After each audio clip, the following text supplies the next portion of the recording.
Hi, Alison Mead from Silicon Bullet here. Just finished one of my regular bookkeeping and payroll jobs. So do you know what the tax code changes are coming up for the next financial year? So when we're reaching the end of March now, which means we'll be running the last payrolls of the year and starting in April. So if you use Sage Payroll like I do, there's certain steps that you need to follow in order to get everything right. The first thing that you can do is go into your software and check for updates and update the latest version of the software. If you want to make sure that you've done it right, after you've done the update, go into Help and About, and it'll tell you for which tax year that software is compliant for. Then when you've finished running your last payroll, whether it be month 12 or week 52, then you need to go to the year-end option, set it to this current 2018-2019 tax year. You will need to send a submission to the HMRC. These days, all that submission does is say, I'm finished for the year, and gives you the chance to tell them if you're ceasing payroll. You'll then need to print P60s for your staff.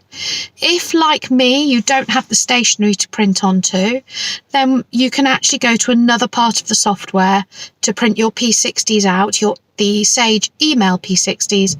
You can print them out and give those to your staff if you haven't got the stationery to print on. If you need to know that, then maybe you need a bit of support, and I can log in remotely and help and support you with that. The next thing that I did was take backups and then tell Sage that I'd finished with the year, so it clears all the year-to-date totals and gets everything clean and ready for the first payroll for April.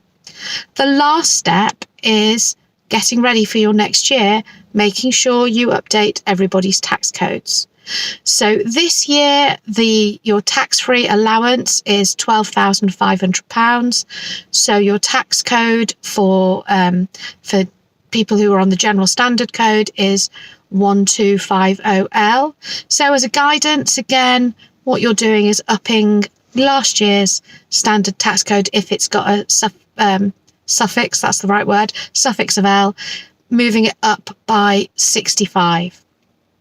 So all this is available, all this advice, so you get it all right, is all available step by step in your Sage software. But if you just want some hand holding or a hand to make sure that you're doing it all right, then that's a service that I can offer to give you the confidence that you are running your payroll correctly, because we all know there is nothing worse than getting the pay for your staff wrong. So if you use Sage 50 Payroll or you use Xero Payroll and you want a little bit of help to get everything right, then do get in touch. You can find me at www.siliconbullet.com or look for Alison Mead on LinkedIn or on Facebook, and we'll help you get your payroll right and get everything ready for your year end. Thanks, bye.